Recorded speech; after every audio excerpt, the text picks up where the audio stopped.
Hi there. It's almost September 14th, a Climate Reality Day organized by Al Gore. I think it's very important to get a grip on reality and to think about it and think what you want to be doing right now, uh, which because it's super depressing if you know what the chemical status is of the Earth. It's basically on the tipping point or over the tipping point, and you know, people sometimes say, well, we move to the brink.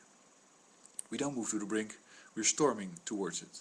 So once we are at the brink, we are going over the brink. There's no question about it. There was a Dutch article about the North Pole ice, and it says the North Pole ice is at the deepest point, or at a historic low, etc. etc. But the word was used let's say the dieptepunt, which is the lowest point. And of course that's complete fallacy, complete lie. It's not at the lowest point. It's because it's melting every day.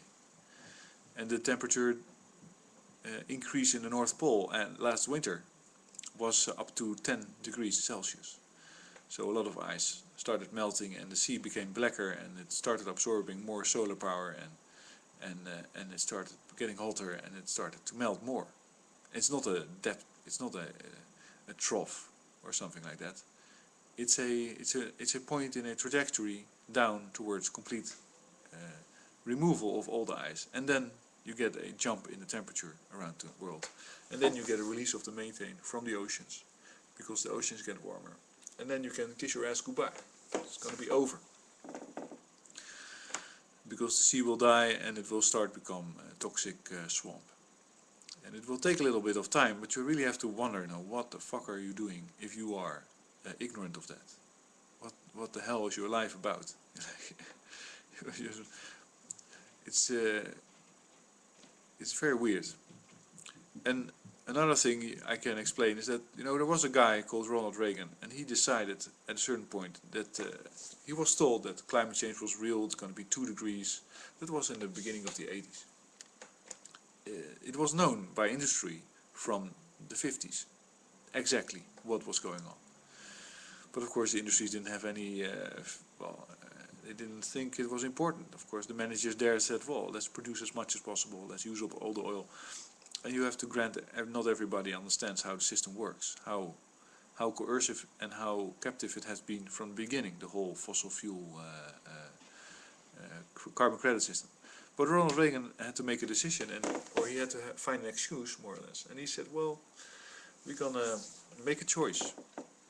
You know, we can solve acid rain, which was then an issue because there was way too much sulfur in the coal that was being burned. It was allowed to enter the atmosphere, and the rain became acid, and trees cannot stand it, so the trees were dying.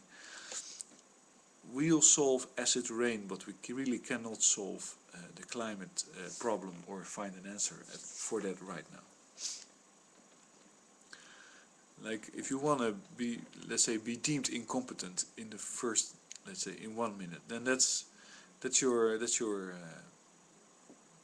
pass. You're now an incompetent and genocidal maniac, because you basically say, well, yes, the house is on fire, but we are baking a cake, so really, you know, we cannot really tend the house that's on fire right now.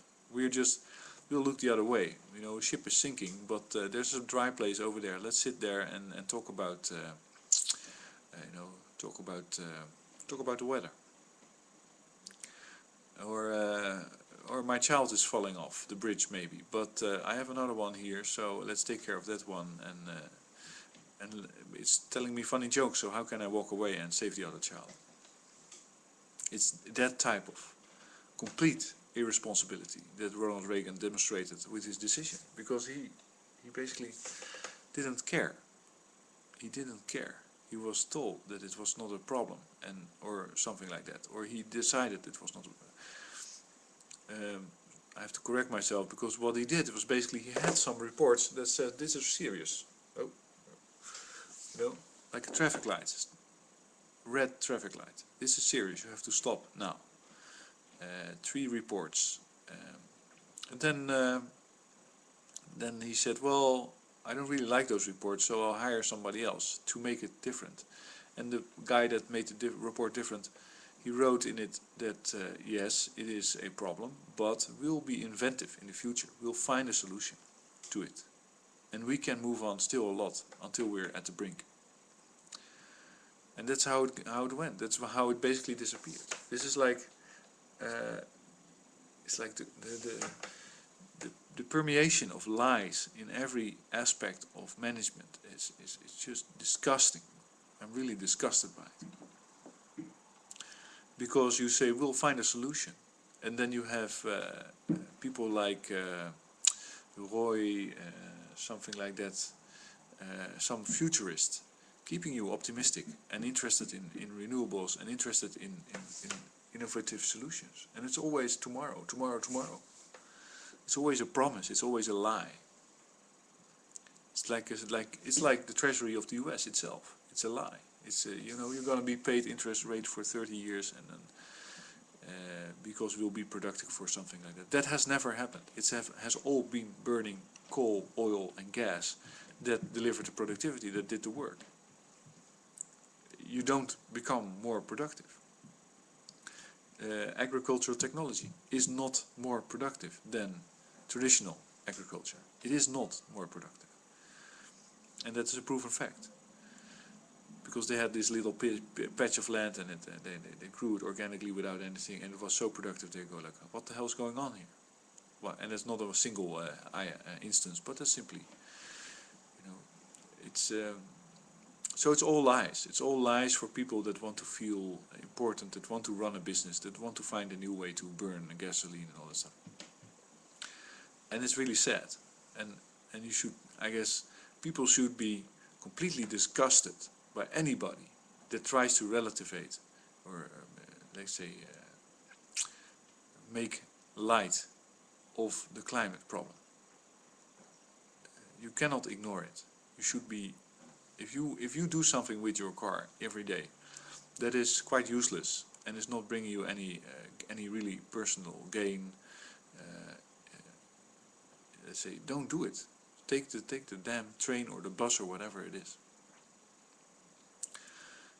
And start saving, but more importantly, you know, start buying products that are different, that are not using so much carbon. Start telling people that they should, you know, build renewables. You know, try to do it yourself.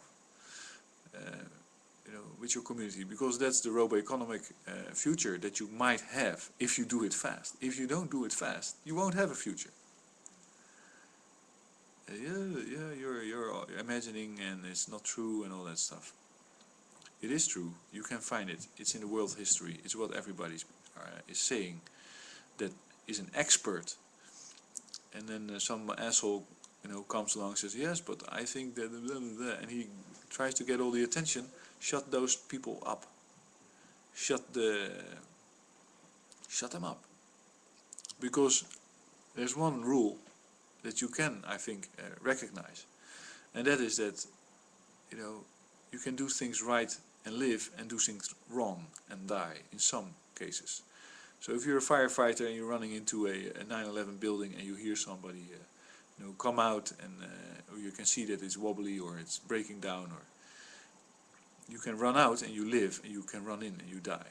You can run out of a room where you can kind of see the carbon monoxide smoke.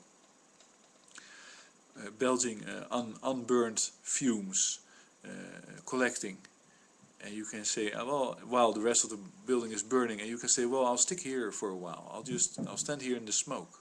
But people that know what the smoke is, it's fuel, can tell you that you should get the fuck out. And then you live. If you don't, you die. You have to understand things to live. And it's tragic that people are allowed to live in this kind of Disney bubble, where they can fantasize that they can decide these things. You know, a friend of mine, or somebody I know, you know, was listening to me talking about gold, and he said, well, yes, you were always about the truth, about getting it, you know, being the one that has it right. It's not about it at all. You know, go check the damn records. There's one reality, and there really is one reality. And you're in it, and if you don't check that reality, then you're gonna be in grave danger, and you are actually a danger to other people. So, you know, when babies die of milk formula with formaldehyde in it or some other crap, then of course somebody goes to a laboratory and says, well, there's formaldehyde in this crap, in this milk, and you are now a murderer, because you basically caused the death of these children. They drank it and they became very sick and they died.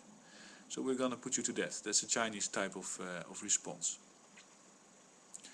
But if you say, well, climate is warming because of your oil company, and you are a private organization, so you just keep scheming and scheming and scheming because we can't control you, because you have bribed all the lawyers in the world, and you have bribed the governments, and everybody thinks that they're better off being blown by maids and driving in big cars and having an impressive job at some kind of new level of governmental organization you might install in order to be able to reward them.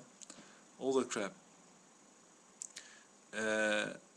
But it's a proven fact that carbon dioxide doesn't belong in our atmosphere, that our ecology is dying from it, and that we are on a basically unstoppable train towards complete annihilation of life on Earth. And then it will be quiet for 4 million years because there won't be any oxygen in the fucking atmosphere. And we can prove that. We can show that to be true. Well, no, go ahead. Oh, you're so rich. So that's disgusting, I think. And that's why people should, you know, it should be like the Buddhist temple teaching methods, where you basically sit across from each other and you ask each other questions. I'm not sure how it works, but if you make a mistake, you get slapped in the face immediately. And that would be a very nice way to approach this whole issue. If you hear somebody talking nonsense about climate, slap him in the face. And it's so ridiculous that that's not even thinkable in the current giddy social world that we have, where we all are happy if we see each other do happy stuff, or if we know what we are doing, and etc. We're this community. But as I talked about it before, social morality is not morality. It's not safe. It's not saving your life. It's just looking at other people on the same Titanic and saying, well, they're having a good time, I'm having a good time, or let's have a good time too. Oh, there's still a party on the bow of the ship. It's still dry. Let's go to that party. That's social morality. It's not useful. It's only useful when the world is safe and the world is not safe. Then you need a different type of morality, which has to do with having a feeling for what your basic parameters have to be of the world you live in. And the basic parameters have to be carbon dioxide 35% lower and none added to it. And that's what it's made for. That's what it's evolved into. That's what you have been evolved for that world, for not another world. And it doesn't matter how rich an oil guy is or how blinky his building is. If you respond to that blinkiness, you're a fucking animal. You're no better than a bird, or some kind of trinket-seeking primitive being. You have to kick them out of those offices and take over and make sure that they clean up, and that you clean up. And the bonus is you'll be wealthy and free. So here's your choice. But so that's my let's say, it's almost a rant. You know, get real, man. It's really, you're killing yourself.